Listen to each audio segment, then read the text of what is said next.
because every strand of hair it counts, right? Okay, maybe not every strand, but believe me, if you keep yanking your hair up section after section, it all adds up and you lose length. Hey everyone, welcome back to my channel. Today I'm excited to share with you tips on how I grew my hair out, things that helped me during my transitioning days, and just things in general that I do now that has helped me retain my length and grow my hair to this point. So if you're interested, stick around and watch this video. Thank you.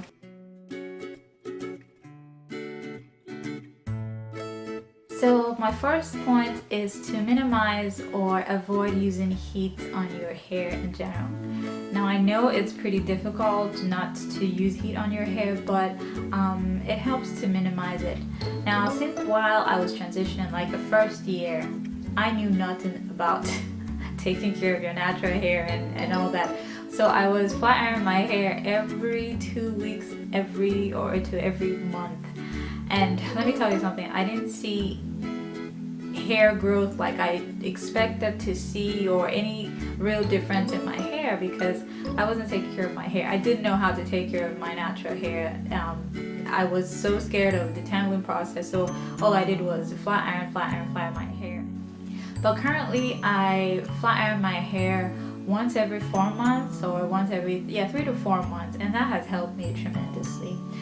So you don't have to stop, you doing your regimen of how often you use heat all of a sudden. You could start by stretching it. So for instance, those people that flat iron their hair maybe once a month, they could stretch it out and do once every 2 months or once every 3 months, and just stretch it out.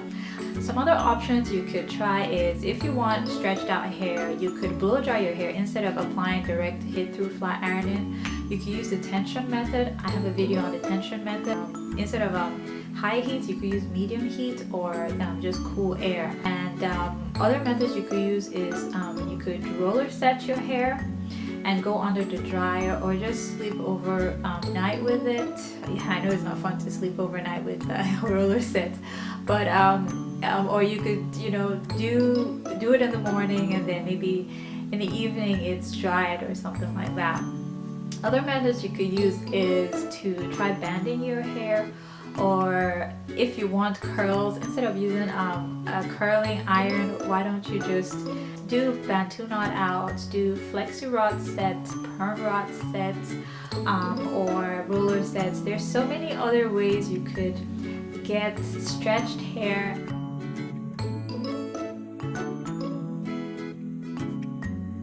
So number 2 tip I'll be talking about is protective styling.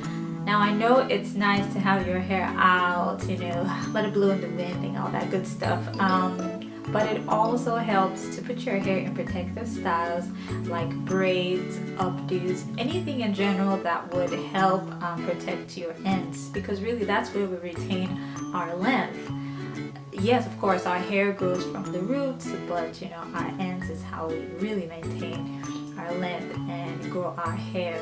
Now if you think about it, okay, for instance, my hair is out, and if I move my neck around and all that way, my hair gets into tangles. It could cause split ends.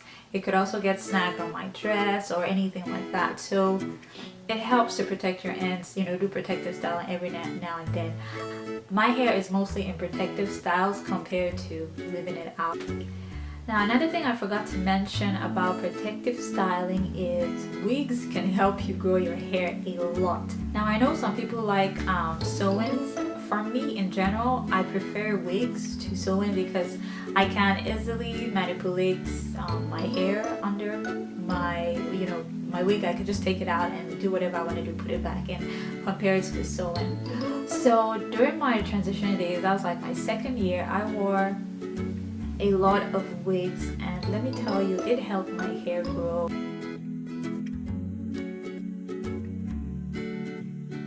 My 3rd point is moisturizing and sealing your ends.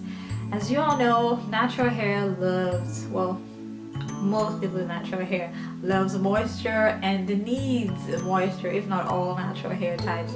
And and it's important. It helps to give your hair the elasticity it needs, which would avoid it breaking. And not only moisturizing your hair, you have to seal in the moisture with like a good oil.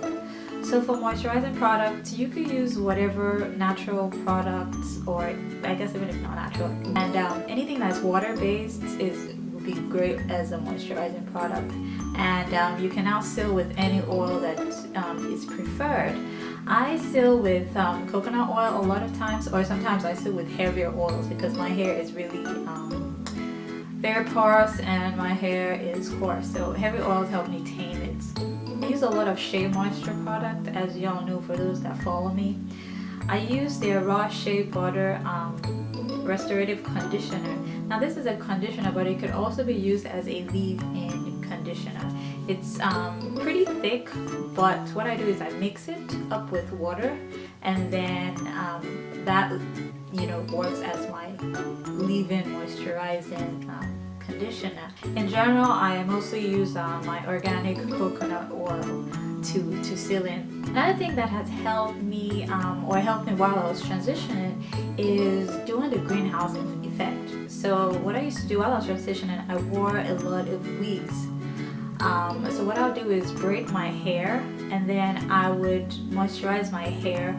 I used to use the Cantu Shea Butter products back then, so I'll apply it on my braided hair and really get that moisture in.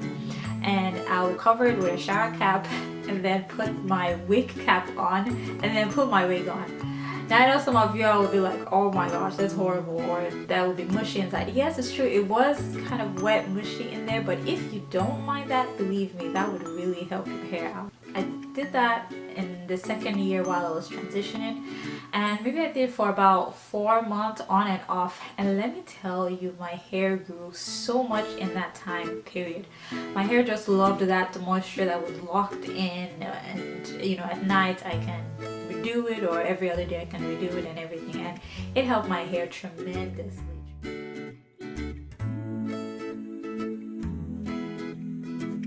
So my fourth point is be gentle while detangling and styling your hair. Now, I cannot emphasize this enough. This is the point where you could lose a lot of your strands, is during styling and especially during detangling. Be gentle with your hair. Take it one little portion or one little section at a time and start with the ends. And sometimes, okay, for instance, sometimes it helps to use your fingers to detangle instead of the comb, like especially where you have those bunch of knots or hair that's tangled.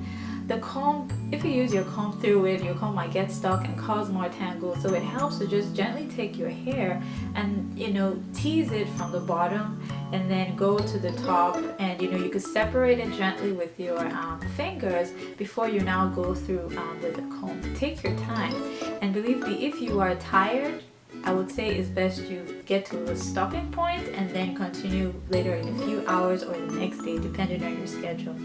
I always give myself enough time to detangle my hair without tearing my hair out or without breaking it. I mean, sometimes when I have this big knot of tangles, I take my time. I take it one strand at a time and tease it at the bottom, do whatever you have to do to detangle your hair, but to be gentle with it as well, because every strand of hair it counts, right? Okay, maybe not every strand, but believe me, if you keep yanking your hair up section after section, it all adds up and you lose the length. This has been so helpul for me in essence of retaining my length, because I noticed this was where I was losing a lot of my length during my transition in the first year days, because I did not know how to detangle my hair properly, and I didn't have the patience, and I didn't know all the techniques of teasing at the end and using your fingers before you use your comb. Like I said, for me, I first use my fingers, and then I use a wide tooth comb, and then I can now use a smaller tooth comb. A lot of the times, especially when I'm co-washing or when I'm just going to put my hair in a bun, I only just finger detangle and that's it. I leave the combs for if I'm planning to blow dry my hair or do any other style where I need every single strand as, tangle free as possible. Thank you so much for watching.